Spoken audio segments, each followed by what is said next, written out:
They said the jungle was alive, but no one understood what that meant until it began to breathe.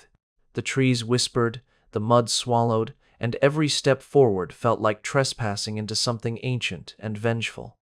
Soldiers who came from the other side of the world believed they were walking into a mission of liberation, but the jungle had its own gods, and they did not forgive. The air was thick enough to taste, heavy with rot, smoke, and fear. At night, the rain fell like bullets, and in the darkness, men vanished without a sound, some into the mud, some into madness. And the strangest part wasn't the screams or the gunfire. It was the stillness that came afterward, a silence so absolute that it felt like the world itself was holding its breath, waiting for the next life to end. The Vietnam War wasn't just a clash of armies, it was a collision of illusions. The soldiers who landed in Da Nang and Saigon believed they were stepping into a battle between freedom and tyranny, between democracy and communism. But the truth that awaited them was far more merciless, a truth that didn't care for politics or ideology. It was the kind of truth that eats away at the soul, the kind that leaves a man staring into the mirror years later, unable to recognize the eyes that look back.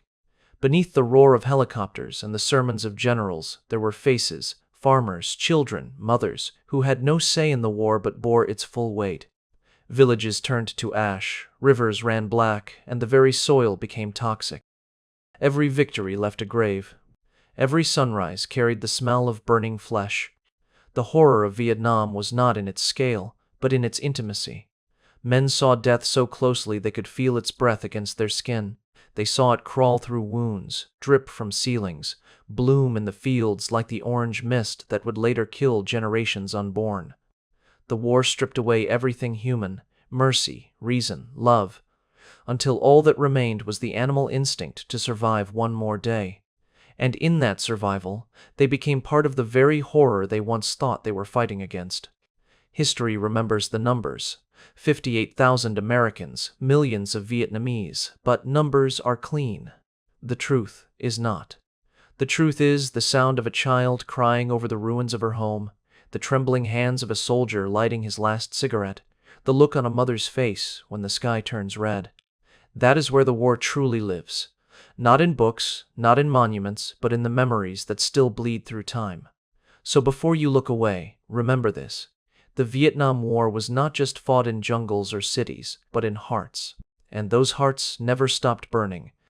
If stories like these matter to you, stories that show not just what happened, but what it felt like, then stay. Subscribe, and let's walk through this darkness together. There was no map that could truly capture Vietnam. Lines on paper meant nothing when the land itself was alive, shifting, and endless. The soldiers arrived expecting a battlefield, something clear, defined, where the enemy would stand opposite and the fight would be honest. But what they found instead was a labyrinth of green, a suffocating expanse where even the air seemed to conspire against them. The heat pressed down with the weight of a curse, drenching every uniform in sweat before the first hour had passed. The ground beneath their boots oozed and swallowed, each step a negotiation with unseen depths. Leeches clung to their skin, mosquitoes pierced through cloth, and every breath came laced with the scent of decay and damp gunpowder. The jungle didn't need to shout to kill. It whispered, and men obeyed, walking blindly into its traps, sinking quietly into its mud, vanishing into its green hunger without leaving a trace. The American soldier entered Vietnam believing he was the hunter. That illusion died quickly. The enemy was never where he should have been. The Viet Cong melted into shadows, became farmers by day and phantoms by night. They knew the land like it was an extension of their bodies. Every stream, every hollow, every rustle of the wind carried meaning. For the foreign soldier, each rustle became a question he could not answer. Was it wind, or death crawling closer? Even the trees seemed to breathe differently when danger approached, as if nature itself had joined the war. The jungle was not merely a setting, it was a weapon, one that belonged wholly to the people who had grown up in its embrace. The foreigner could not fight it, he could only try to survive it, and even that was too much for many. In that wet green darkness, time dissolved. Days bled into nights without warning, and the horizon never came. The rain fell without mercy. Sometimes for hours, sometimes for weeks. turning trails into rivers and rivers into graves. Sleep became a fragile luxury. Every sound carried the weight of death. A twig snapping could be a sniper, a cough could give away a platoon. Men learned to move like ghosts, to speak in gestures, to dream with their eyes open. And when the silence came, it wasn't peace. It was suspense. The silence in Vietnam was never empty. It was loaded, coiled, and waiting to strike.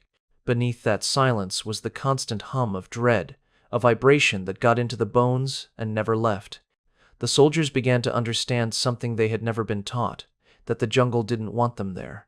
It was not just the enemy's territory, it was sacred in a way that could not be explained, a place that had absorbed centuries of blood, myth, and resistance. The spirits of the land did not welcome invaders. Old villagers spoke of ghosts who wandered through the mangroves, their faces half burned, their eyes glinting through the smoke. They said the jungle could feel the weight of foreign footsteps, that it would draw men deeper until it had devoured their sanity. Whether it was true or not didn't matter. The men believed it because they felt it. The deeper they went, the more the world behind them seemed to disappear. Radios failed, compasses spun, and even the sun seemed uncertain of where it belonged. In that isolation, men began to turn on their own minds. By the third week in country, the smell of rot was normal. Bodies were left where they fell, too dangerous to retrieve. The rain would come and wash them into the soil, feeding the same trees that sheltered both sides. The jungle did not distinguish between friend or foe.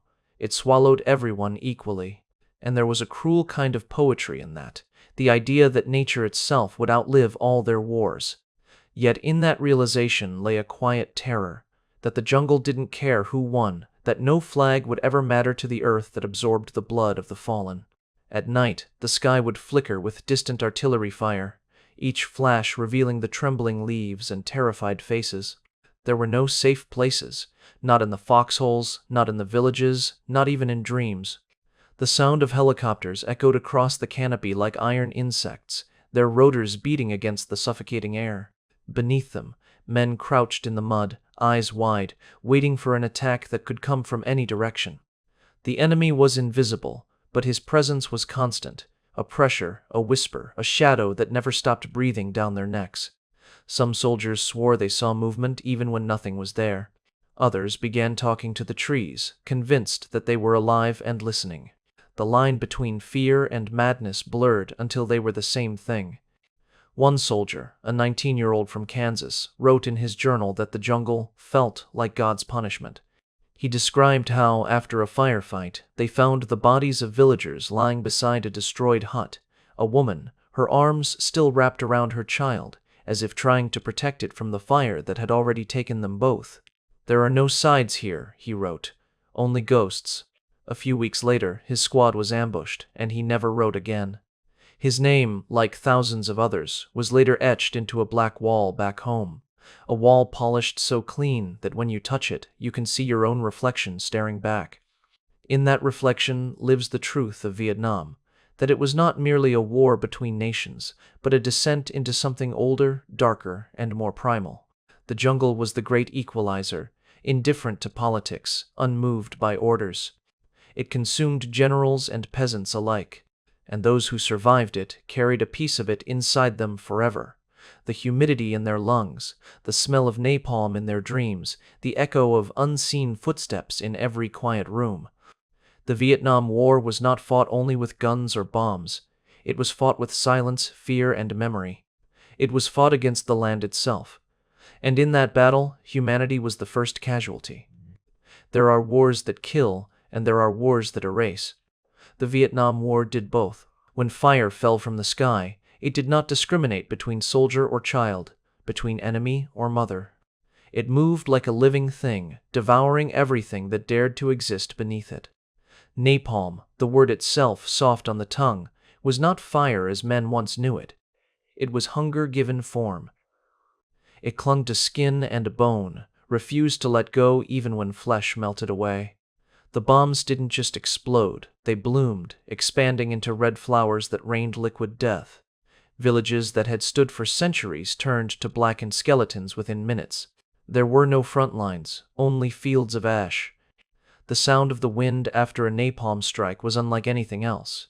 It carried not just smoke, but the echo of those who had screamed moments before, their voices still trapped in the heat. Soldiers said the sky itself seemed to weep afterward, a strange mist rising from the charred earth as if the land was mourning what had been done to it. In those moments, Vietnam ceased to be a place and became a wound. Children ran barefoot through burning fields, their small bodies slick with the same fuel meant for enemy combatants. Mothers clawed at the ground, trying to bury what was left of their families as planes circled overhead. There are photographs that survive from that time. A girl running down a road, naked and screaming, her skin blistered, her childhood burned away. She would live, but her scream would echo through history. That image would cross oceans, pierce television screens, and confront a world that had begun to grow numb to suffering. Yet even then, for every photo seen, there were 1,000 unseen, entire villages erased so completely that no one remained to remember their names. And then came the chemicals, the invisible poisons that outlived the war itself. Agent Orange, an herbicide, they called it, was meant to strip the jungle bare, to reveal the hidden enemy beneath the leaves. But it stripped the future instead. The rivers carried it downstream, into wells, into rice paddies, into wombs. The soil itself turned against the people. Babies were born without eyes, without limbs, with bodies that bent and twisted in ways that defied creation. Fields once fertile became barren graves. The irony was monstrous. A weapon designed to expose the enemy had exposed something far worse: humanity's capacity for self-destruction disguised as strategy. Even decades later, the children of those poisoned lands continued to bear the marks, their lives shaped by a war they never saw. They were called the second-generation victims, but there was no real name for what they were, only living proof that wars never truly end when the guns fall silent. For the soldiers who dropped the bombs or sprayed the defoliants, there was no absolution. Many returned home haunted by what they had done, or by what they had seen others do in the name of victory. Some tried to justify it, telling themselves it was necessary, that it was war, that they had no choice. Others simply broke. They saw the faces in their dreams, faces of people they couldn't even call enemies, faces they never stopped seeing even decades later. One American pilot once said in an interview, "You can't bomb a country without bombing yourself." He wasn't speaking of shrapnel, but of the soul. Every mission left a stain that no metal could wash away. Meanwhile, on the ground, those who survived found themselves trapped between two worlds, neither alive nor dead, neither at peace nor at war. The smell of burned rubber and flesh lingered in the air long after the planes had gone. The rivers turned a sickly orange hue, and the fish floated belly up as if protesting silently against what had been done to their waters. The villages rebuilt what they could, but each house was haunted. Women whispered prayers to spirits, hoping their dead would find rest, but even the ancestors seemed lost in the smoke. There were reports from rural hamlets where villagers refused to till certain fields, claiming they heard crying beneath the soil. Whether those cries were real or the echoes of trauma, no one could say, but in Vietnam, superstition and sorrow often walked hand in hand. The fire didn't just consume the land, it altered the rhythm of time itself. People aged faster. Children learned to run before they could walk, their first memories shaped by sirens and explosions. The war became the air they breathed. Every dawn brought a question: would the sun rise or would it burn? For many, there was no difference. The same light that once nurtured the fields now revealed bodies tangled in the grass.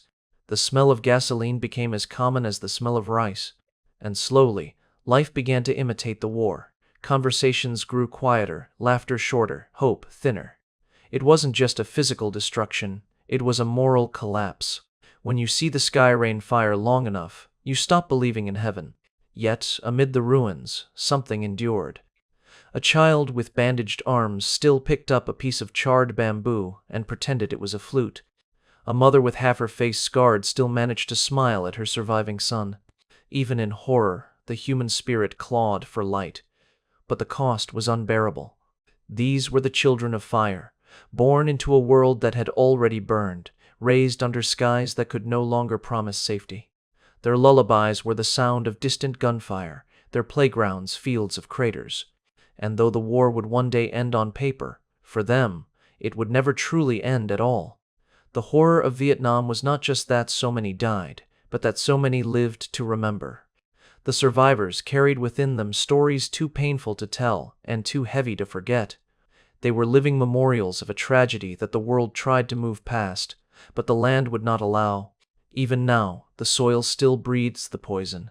The rivers still carry the ghost of chemicals, and the trees that grow over forgotten graves still sway with the weight of memory. The children of fire have grown, their bodies marked, their lives shaped by choices made long before they were born.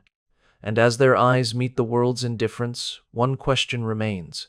How can humanity ever claim to learn from its past when it keeps setting the same fires again and again? Even after the last helicopter rose from the roof of the USS Embassy in Saigon, the war did not end. It merely changed its shape. The air still trembled, the soil still whispered, and those who had survived began to realize that Vietnam was not a place one could ever leave behind. It followed them, across oceans, across generations, as a shadow too vast to be buried. For the people of Vietnam, the ghosts were not metaphors. They were presence, real, lingering, woven into the mist that drifted over the paddies at dawn, into the cries of insects that filled the night. Farmers spoke of strange lights hovering above old battlefields, of figures moving through the smoke when there was no fire, of voices calling names that no one living remembered. The land had become an archive of death, and every footstep stirred something ancient and restless. In the decades that followed, Vietnamese villagers learned to live alongside the invisible. They left offerings of rice and incense by the roadside for soldiers whose bones were never found, lighting small fires at night to guide the wandering souls. There were places where no one would build, not because the soil was cursed, but because it was sacred. The ground itself was a graveyard. Every handful of dirt carried the remnants of someone's story. In the early morning fog, mothers could be seen whispering to the air, speaking to sons who had gone to war and never returned, their words floating like smoke into the void. The boundaries between the living and the dead grew thin, and in that fragile space, memory became a religion. Vietnam was full of temples, but none holier than the unmarked fields where blood had once fallen. Yet the ghosts were not confined to the land alone. They followed the men who had come from far away, men who returned home with bodies intact, but minds fractured beyond repair. They carried the jungle in their lungs, the screams in their sleep, the smell of burnt hair and gunpowder in every memory that dared to surface. Some tried to build new lives, but found themselves haunted by invisible fires.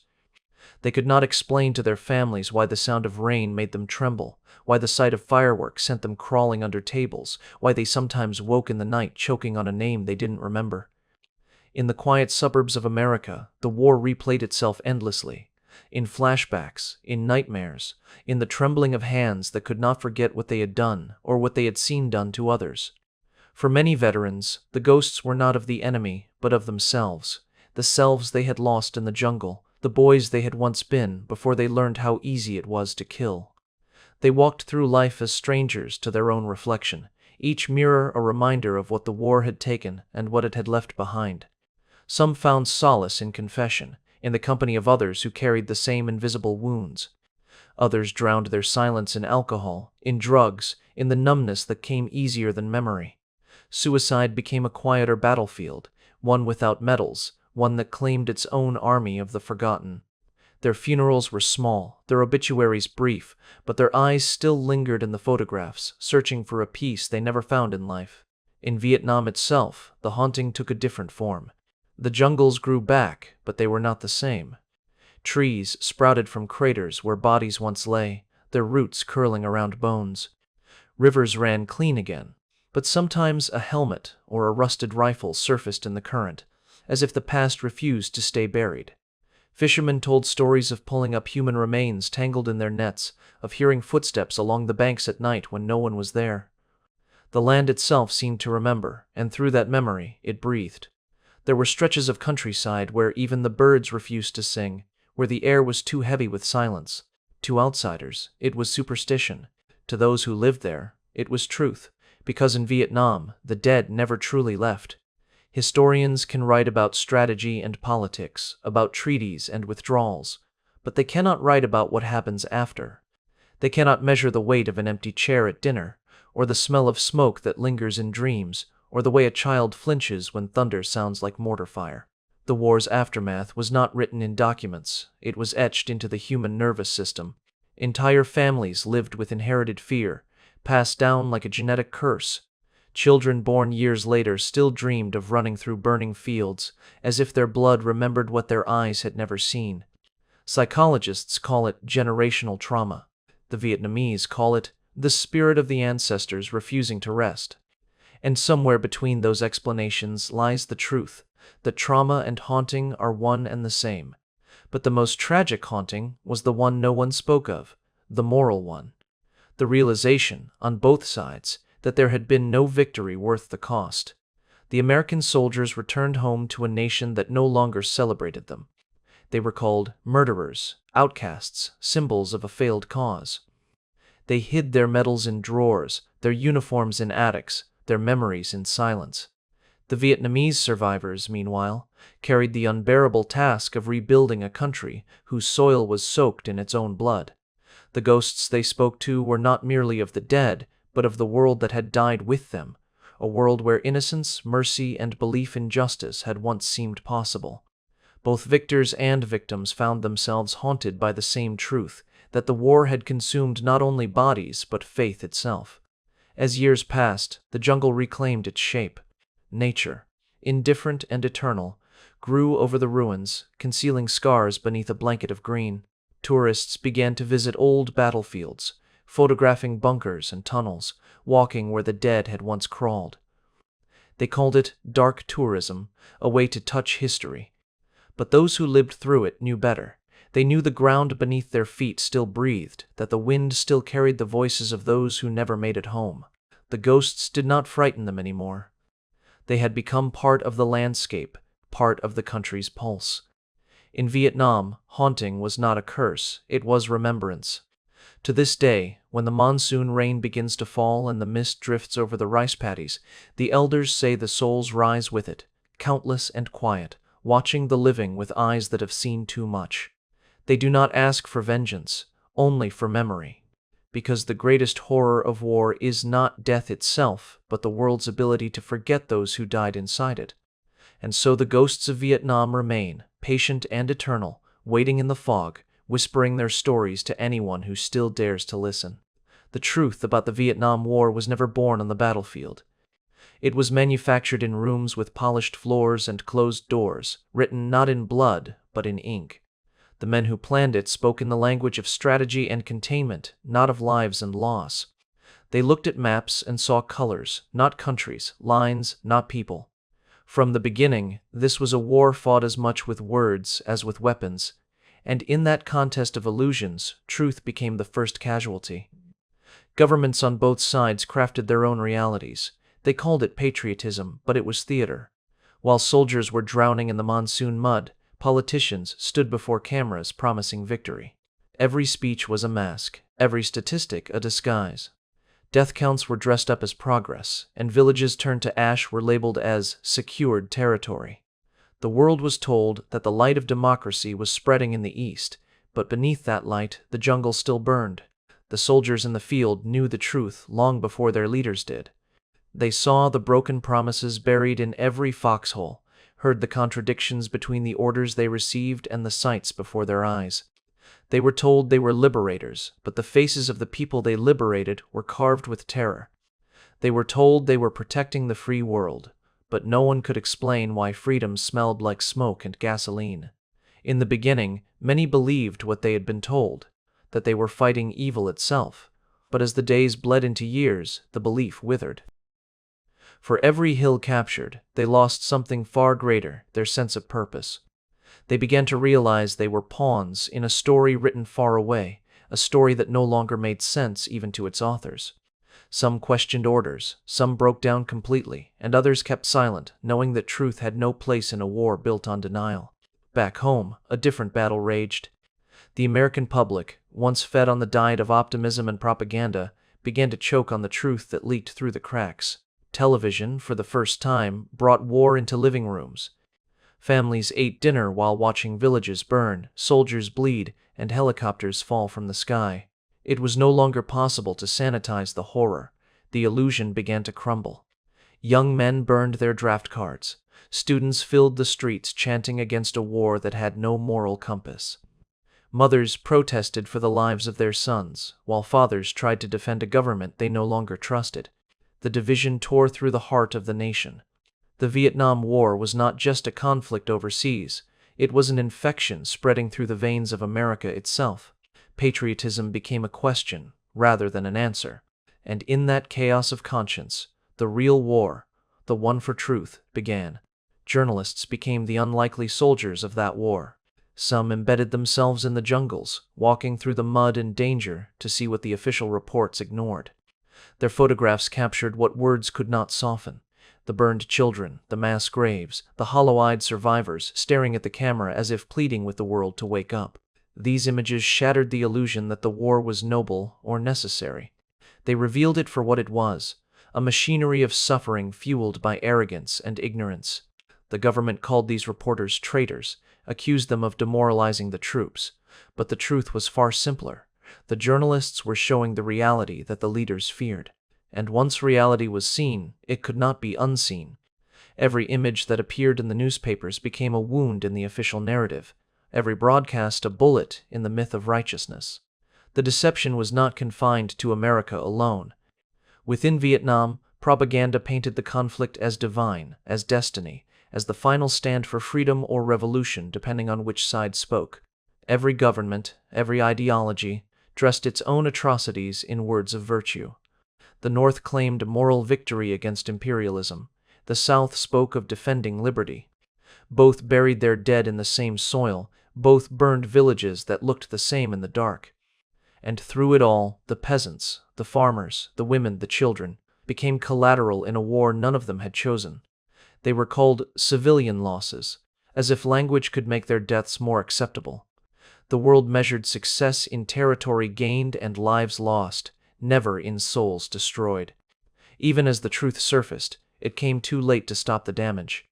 By the time the Pentagon Papers emerged, revealing the years of lies and manipulation that had guided American policy, tens of thousands were already gone. The documents showed what many had long suspected: that the war had been doomed from the beginning, sustained only by pride and fear of humiliation. The architects of the war had known the truth, yet continued to send men to die for illusions. It was not strategy that kept the fire burning, but ego. No one wanted to be the one to admit defeat, to confess that all the sacrifice had been for nothing. And so the war continued, not because of necessity, but because of shame. The greatest tragedy was not just that people died, but that they died for a lie too big to take back.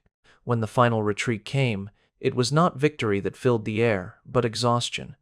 Helicopters lifted from rooftops, carrying diplomats, soldiers, and remnants of a dream that had long turned to ash. The American flag was lowered, but the questions remained. What had been achieved? What had been learned? The politicians would later call it a lesson in foreign policy, but for those who lived through it, it was a lesson in humanity's capacity for deceit, not just toward others, but toward itself. The war that had begun as a crusade ended as an apology that no one truly spoke. And still, even as Saigon fell and the cameras turned away, the lies lingered, echoing through history like the ghosts of those they had buried. The Vietnam War did not simply end in 1975. It continued in every nation that learned how to wage war through deception, every government that learned to dress brutality in noble words. It became a blueprint for how to disguise failure as strategy, how to manipulate faith, how to redefine suffering as necessity. The jungles of Vietnam may have reclaimed their silence, but the echoes of deceit have never faded. For what truly haunts the world is not just the violence of that war, but the realization that truth itself can be a casualty, and once lost, it is almost impossible to resurrect. When the war finally ended, the silence that followed did not feel like peace. It felt like the pause between two breaths, one that never fully exhaled. The last helicopters had lifted from Saigon's rooftops, their spinning blades cutting through the humid air as desperate hands reached upward, clawing at the very idea of escape. The images would travel the world: men hanging from ladders, women clutching infants, soldiers with eyes hollowed by fatigue and disbelief. For some, it was the end of an era. For others, it was only the beginning of a longer sorrow. The smoke that had risen from burned villages and bombed jungles never truly dispersed. It lingered, settling into the soil, into the rivers, into the lungs of those who had survived. Vietnam did not heal, it endured, and in that endurance lay the quiet horror of what war really leaves behind. The country that emerged from the ashes was both triumphant and haunted. The victors walked through ruined cities with the uneasy pride of those who had won too much at too great a cost. The fields were littered with unexploded mines, silent killers waiting beneath the grass. Every harvest risked resurrection, a footstep, a plow, and the past would erupt again. The rivers that once fed villages were poisoned, their currents carrying invisible death.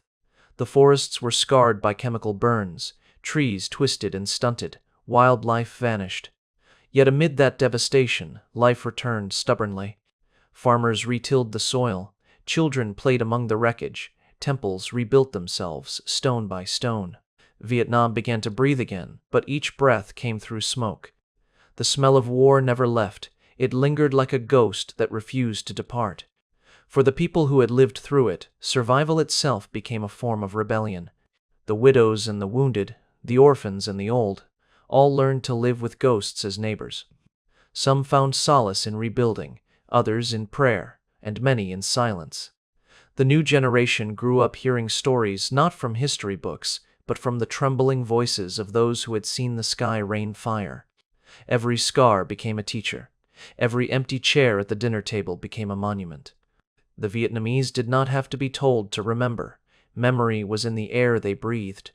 Even now, decades later, the remnants of war remain tangible. Rusted helmets found by fishermen, bones unearthed by rain, the acrid tang of metal that rises from the ground after storms. History is not buried here. It grows from the soil like weeds that refuse to die.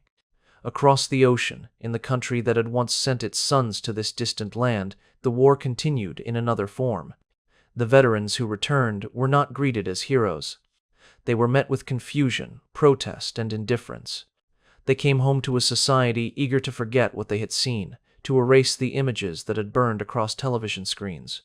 But forgetting does not heal. It festers. The soldiers carried the war inside them. In their trembling hands, their sleepless nights, their sudden fits of rage or despair.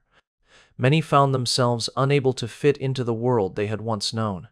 The jungles followed them home, invisible but alive, whispering in the dark corners of their minds. They saw faces in the shadows, heard voices in the wind. Some tried to explain what they had lived through, but words failed. How do you describe a place where death breathes beside you? How do you explain a fear that never ends? For some, the only escape was silence. For others, it was the bottle or the gun. The suicides came quietly, one by one, over years, until they outnumbered the casualties of certain battles. The war had ended, but its ghosts had found new soil, not in the jungles of Vietnam, but in the minds of those who could not leave it behind. The American dream, once bright and boundless, had turned gray with doubt. The youth who had believed in the righteousness of their cause now questioned everything, their leaders, their country, even themselves. The Vietnam War had exposed something deeper than military failure. It had revealed the fragility of faith in national innocence. For the first time, a superpower had been forced to look into the mirror and see not glory, but guilt. And yet, amid all this ruin, something else began to take root. Not redemption, perhaps, but reflection. Artists painted what words could not capture. Poets wrote of jungles and nightmares. Musicians sang of brothers lost and wounds unseen. The war became not just history, but a haunting muse. Its pain transformed into art, its tragedy into remembrance. In Vietnam, memorials rose, small, humble altars beneath trees, beside rivers, at crossroads where the dead were said to wander. In America, black granite walls were built, etched with names that shimmered like tears under sunlight. Visitors ran their fingers across those names and saw their own reflections staring back. The monument became a mirror, silent, cold, and unflinchingly honest. No speeches accompanied it, no slogans, no flags waving triumphantly. Only the quiet acknowledgement that loss, when multiplied by millions, becomes its own kind of truth. But perhaps the deepest tragedy of all was not what had been lost, but what had been learned, or rather what had not. For as the years passed, new wars began elsewhere, fought with the same promises, the same illusions, the same disregard for the cost. The smoke that had once risen from Vietnam drifted forward through time, settling over new lands, new generations, new justifications. It became a symbol of humanity's most enduring blindness, the belief that destruction can ever lead to salvation. The lessons of Vietnam were written in blood, yet they remain unread by those who continue to write the next chapters of violence. The ghosts watch from afar, patient and weary, whispering their warnings to those willing to listen. Few do. Now, when the sun sets over the rice paddies and the air turns golden, the land seems peaceful. Tourists walk through the old tunnels, children laugh in the fields, and the scent of incense drifts from temple doors. But beneath that calm lies an unspoken understanding that peace, too, has a cost. Every gust of wind carries a faint trace of something burnt long ago. Every rustle of the trees recalls the sound of helicopter blades fading into distance. The war has ended, but it has not left. Its presence is in the silence, in the soil, in the very DNA of the land and its people. The smoke that once rose from the jungles of Vietnam still hangs, invisible but eternal, above the world. And if there is any lesson to draw from that smoke, it is this: war never truly ends.